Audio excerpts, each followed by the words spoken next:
Sir మీ complete ఎక్స్పీరియన్స్లో ఈ కేసెస్ని మాత్రం మర్చిపోలేను అనే ట్రామాటిక్ కేసెస్ కానీ లేకపోతే చాలా డిస్టర్బింగ్ కేసెస్ కానీ if you can discuss about those. Surgery అందరూ వద్దన్నాక కూడా ఎక్కడికో వెళ్ళి మళ్ళీ చేయించాడు. చేయించిన తర్వాత ఈ నర్వ్ ఇంజరీ అవ్వడం వల్ల ఏంటో హీ లాస్ట్ హీరింగ్. అలాగే మగపిల్లలకు వచ్చేటప్పటికి గైనకోమాస్టియా ఉండేది. ఒక పిల్లవాడు ఒక రోజు వాళ్ళ మదర్తో పాటు వచ్చాడు. తర్వాత కొన్నాళ్ళకి అతను సూసైడ్ చేసి చనిపోయాడు. సో అంతకంటే ట్రామటైజింగ్ ఏముంటుంది? నిజంగా మామూలుగానే బాగున్నా కూడా ఇంకా ఏదో చేయించుకోవాలి, ఇంకా ఏదో కావాలి. కొంతమంది ఆల్మోస్ట్ 60 years 65 years వచ్చాక కూడా మైకిల్ జాక్సన్ గారిది ఆయన ఆర్టికల్స్ మీద సర్జరీ అడిక్షన్ ఉండింది మైకిల్ జాక్సన్ కి. There are many surgeries that has done అని చెప్పి వాళ్ళు ఏంటంటే ఎలా ఉంటుందంటే చిన్న పాడ్కాస్ట్ చూడలేకపోతున్న వాళ్ళ కోసం వెరీ క్యూరియస్ బైట్స్ అన్నింటిని తీసుకొచ్చి ఈ క్లిప్స్ ఛానల్లో వేస్తున్నాం.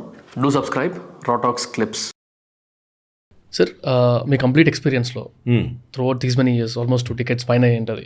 సో ఈ ఎక్స్పీరియన్స్లో ఈ కేసెస్ని మాత్రం మర్చిపోలేను అనే ట్రామాటిక్ కేసెస్ కానీ లేకపోతే చాలా డిస్టర్బింగ్ కేసెస్ కానీ if you can discuss about those.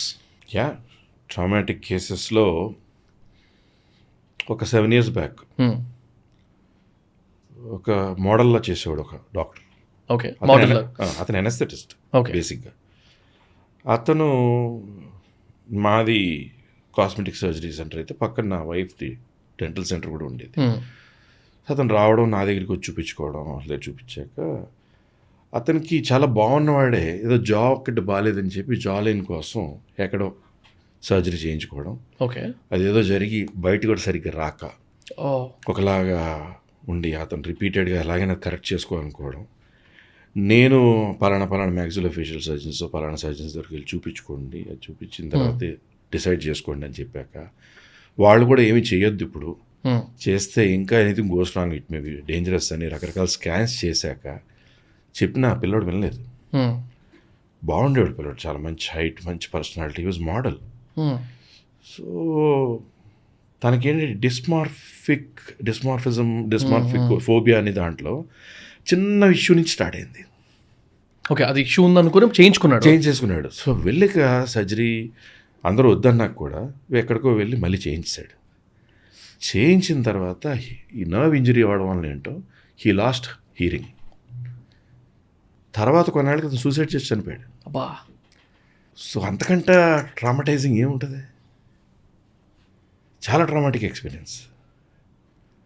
అలాగే మగపిల్లలకు వచ్చేటప్పటికి ఈ గైనకోమాస్టియా ఉండేది. ఒక పిల్లవాడు ఒక రోజు వాళ్ళ మదర్తో పాటు వచ్చాడు. వాడు బయటికి వెళ్ళట్లేదు, ఇంట్లోనే కూర్చుంటాడు, ఎవరిని కలవడు. వెళ్తేనేమో అందరూ వాడిని ఇన్సల్ట్ చేస్తున్నారనో, అందరి ముందు పరిగెట్టడం అని ఇబ్బంది అవుతుందనని ఆడు ఒకలాగా ఇన్ఫీరియర్ కాంప్లెక్సిటీలోకి వెళ్ళిపోయి ఒకలాగా సైకియాట్రిక్ కూడా డిస్టర్బ్ అయిపోయాడు. So how much few things can disturb A person by ఏదో కావాలనిపించి గబుక్కుని ఏదో జరిగి. సో అలాగే సడన్గా ఒక్కొక్కసారి అన్నీ ఒకళ్ళు ఏంటంటే ఓన్లీ వన్ సైడెడ్ చెస్ట్ ఎక్కువ ఉంటుంది. దాన్ని యూనిలాటరల్ గైనకోమాస్టియా అయితే లేడీస్లో కూడా ఒక సైడ్ చెస్ట్ ఎక్కువ ఉండి ఒక సైడ్ చెస్ట్ తక్కువ ఉంటుంది. సో దాన్ని కూడా రకరకాలు కవర్ చేసుకోవడానికి ట్రై చేసి రకరకాలు చేసి తర్వాత ఏదో ఇంప్లాంట్ పెట్టించుకోవడానికి ట్రై చేయడము. సో సైజెస్ మళ్ళీ వేరీ కావడము, దాంతో వాళ్ళు బాగా డిస్టర్బ్ అయిపోయి లైఫ్లోనే కంప్లీట్లీ రాంగ్ ట్రాక్లోకి వెళ్ళిపోవడం లాంటి వాళ్ళు చూస్తుంటాం. అంటే బాడీ గురించి ఒక్కసారి కొంతమంది చూస్తాం కదా సార్, తెలిసిన వాళ్ళ కజిన్స్ కానీ వాళ్ళని కూడా చాలా అద్దంలో చూసుకోవడం, ఎక్కువసేపు చూసుకోవడం కానీ లేకపోతే ఎక్కడికి వెళ్ళినా ఎక్కడ అద్దం కనబడి అక్కడ నిలబడిపోవడం కానీ. సో ఆ పర్సనల్గా బాగా అడిక్ట్ అయిపోయా, చూడడానికి బాగుండాలి అంటే కొన్ని కేసెస్ చదివాను అనమాట. సర్జరీ అడిక్షన్ ఉంటుందంట చాలా మందికి.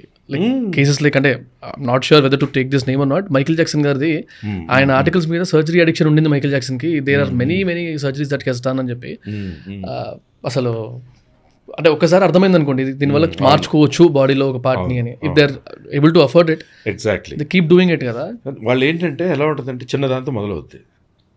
అక్కడ ఆ సర్జన్ మీద ఆ హాస్పిటల్ మీద నమ్మకం వచ్చేసింది. వచ్చిన తర్వాత ఒకటి సరే ఇంకోటి సరే ఇంకొకటి వాళ్ళు వెతుక్కుంటారు వాళ్ళకి ఇంకేముంది అని. నిజంగా మామూలుగానే బాగున్నా కూడా ఇంకా ఏదో చేయించుకోవాలి, ఇంకా ఏదో కావాలి. కొంతమంది ఆల్మోస్ట్ 60 years 65 years వచ్చాక కూడా రకరకాల ట్రీట్మెంట్స్, రకరకాల సర్జరీస్, రకరకాల కావాలనుకునే వాళ్ళు కూడా ఉంటుంటారు. ఈ వయసులో ఎందుకండి, ఇప్పుడు చాలా బాగున్నా కూడా ఎక్కడో చిన్నది ఉంటుంది, ఆ చిన్నది కూడా కావాలని అడిగేవాళ్ళు చాలామంది ఉంటుంటారు. Thank you for watching the clip. Full podcast చూడాలనుకుంటే కింద డిస్క్రిప్షన్లో లింక్ ఉంది, గో వాచ్ ఇట్.